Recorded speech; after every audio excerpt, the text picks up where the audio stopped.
Hey guys, and welcome to episode 16 of the Derby Career Mode. And to start this episode, we are currently sat 5th in the table, so that's absolutely fantastic. After about 20 games so far, we are in the January transfer window now, so I'm going to ask for some money off the board. I'm not too sure if they will actually accept the 10 million, that is quite a big amount, but we're just going to slowly drop it down by 2.5 million each time, and if they do accept like a 5 or a 4 mil, that would be really handy just to get in some signings during this window. So gonna look to try and get Jedvad. He is a player that is mainly a centre back but can play right back, of course, and he'd be a really good option to have at this club if we can bring him in. Another player is this Victor Ruiz. He is on a 6 months left on his contract, so if we can get him at the end of that.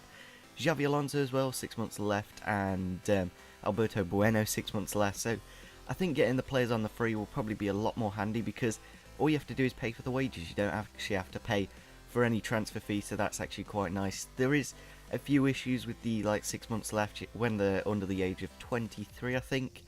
You have to do a transfer, you can't just get them on a free, which is a bit of a shame because in real life you kind of can get them on a free and then you just pay compensation. So into our first game of the episode, it is against Everton, a very tough game, and it is going to be quite a vital one. I think we did actually play him in the last episode and lost, so it's going to be interesting to see how he can do at home. And we head to the 45th minute, just before half time. McGeady on the left hand side passes it inside to Pino, and then Pino with a nice bit of skill cuts inside, lays it off along Lukaku and puts it into the back of the net and makes it 1-0. So into the second half we go, straight from kickoff. Danny Ings picks up the ball, goes on the attack, goes straight past the defence, cuts inside, finesses it with his left foot. The keeper does actually save it, but he is there to get the rebound to make it 1-1. So that is how the game does end. A bit of a shame we got a bit of a, I don't know, we could have potentially got a win in that game, but we were playing Bennett up front. But I think Bamford off the bench is a lot more effective that way. So a lot of bids coming in for Thomas Ince. He has been in fantastic form. I think he is about second in the league for top goal scorers at the moment. We do get another 5 million into the board, seeing if they do accept it. But they do accept a 3.6 million, and I think that'll be just enough to get the signings that we want in this transfer window. So potentially we could sell Thomas Ince. The 15 million is the price tag I want to sell him for. A player I'm going to look to get is Charlie Austin on a free for 60 grand a week, 77 rated.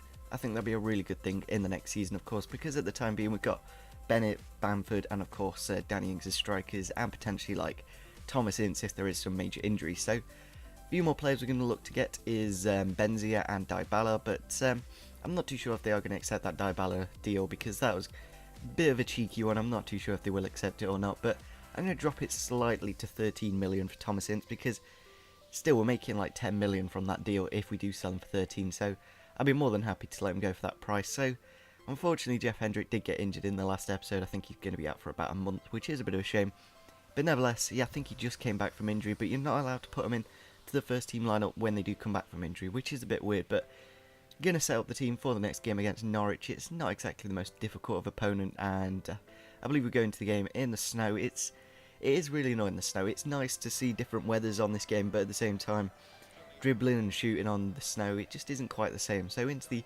5th minute of the match here, passing the ball inside to Jesse Lingard. Lingard gets it across to Danny Ings.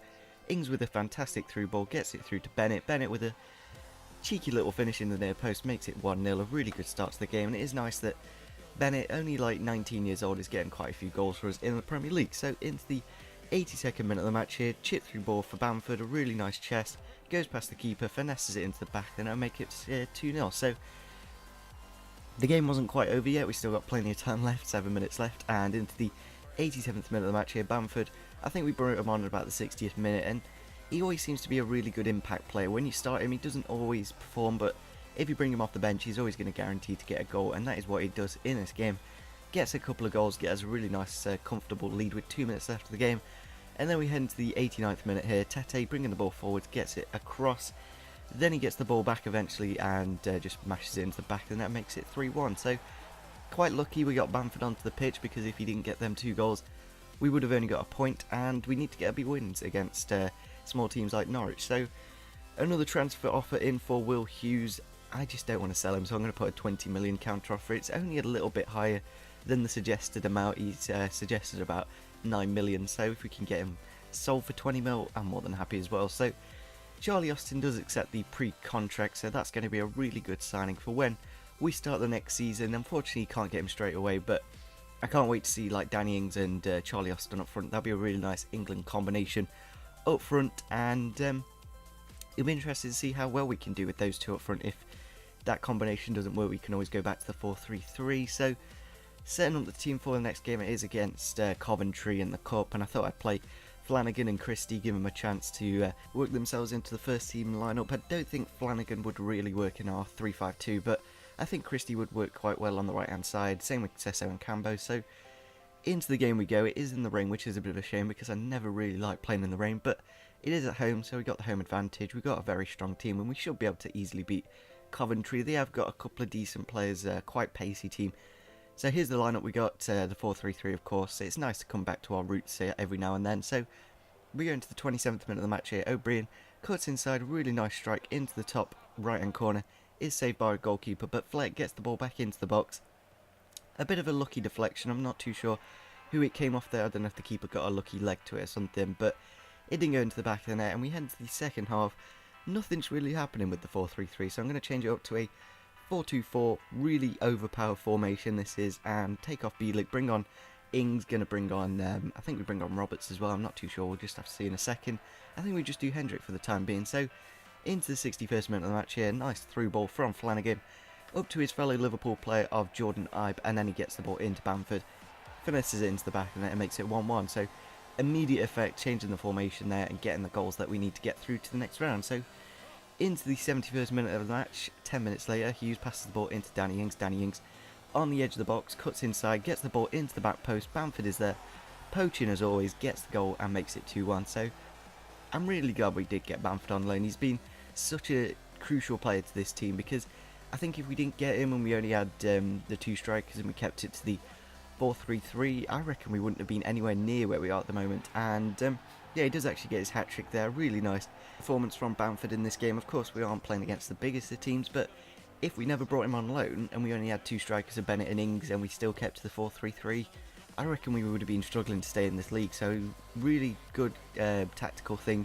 for bringing in Bamford, just for that extra bit of height and quality up front. So making it 4-1 there with Jordan Ibe, really good loan player as well. He's got a bit of pace. Jack Grealish, since he's come in, he's not quite got the pace I really like on a winger, and potentially playing him at centre attacking mid could be an option, but I don't know, I just don't quite like him. He's a bit too weak. So we do make it 5-1 there. Will Hughes, fantastic header, gets it into the back of the net, and it's nice to see Hughes getting the occasional goal because it will help his development and going up in ratings. So massive win in the end. It was like only 30 minutes left of the game, we managed to get all 5 of those goals, so really good to get that win and go through to the next round. So we're going to do an improved offer for Benzia there of Flanagan and 666,000 coins, another offer in for Thomas Ince and Will Hughes. I'm just not interested in selling them at the moment, so going to put another offer in for Tim Jedvad. He's only got 6 months left in his contract, so potentially if we could do a swap deal with Christie, that could be quite interesting. Another player we'd look to get is that striker guy, I'm not too sure of his name, let me just have a quick look. Morzuk, I think that's his name. He's got like an 83 potential, which is not bad, but he's not the fastest of players, so we'll have to see if we do actually seal up that deal towards the end of this January transfer window. So into the final game of the episode, it is against Sunderland. We're going to be playing the 3-5-2, as in the last game we didn't quite do as well as I thought we would have with the 4-3-3, and I don't know, I'm just not really looking forward to using it again. I think this 3-5-2 is just doing really well so far. So we do win a penalty there, Jordan Ibe wins it, and Thomas Ince takes it to make it 1-0 in the game. Good early start in the first 20 minutes, very vital to a football game to get those early goals. Then we go into the 26th minute of the match here, Sunderland with the corner. They do actually get it out to Virginie here, and then Ron Vlaar on the edge of the box just smashes it with all the power in the world, makes it 1-1. A really good finish for a centre-back, of course. We were looking at him when we were in the Championship as a player we could get on a free, but his wages were a bit too high. So into the 40th minute of the match here, just before half-time, Danny Ings running down this right-hand side, Van Aanholt just committing way too much, and we just go past him with ease, goes past Ron Vlaar, hits it into the back post and makes it 2-1. A really, really good finish from the halfway line to go straight through the team and make it 2-1 and get the 3 points. So more offers coming in for Thomas Ince. We're going to have to see in the next episode if we do sell him or not, as we will wrap up the January transfer window. Going to loan out Ivan Clary. Did get a couple of goals in one game when we brought him off the bench, but he's not really been that important to us, and I think a few more games would really benefit him out in a lower league. So going to look to sell Albin Bunjaka as well, because he's only got like a 68 potential, and that's just not really that handy for me. So Gonna look to buy Thomas Callas, the centre-back, for Flanagan and 500k. Same offer for here for John Anthony Brooks, who has been suggested many times. Gonna put a bit of a better offer in because he's not quite as little contract as Callas, because he's only on 6 months. Same with Engels here, and I believe we put another offer in for Victor Ruiz there. I'm not too sure, maybe we don't in the end, but yeah, another one is Gunter, very good centre-back, German of course. He's got about an 84 potential, so really good potential centre-backs we could get. Maybe if we don't get them now, we can get at the end of the window. So this is how we're going to end off the episode. We're going to see which centre-back we can bring in the next episode. As well, I want to bring in a couple more players on a free. I think that'll be really handy for us, of course. So if you want to leave a comment down below on who we should sign in the summer window, as I like to record it in advance just because then I've got it available for when you guys want to see the episode. So if you do enjoy this episode, smash the like button, subscribe if you're on your channel, and see you soon. Bye.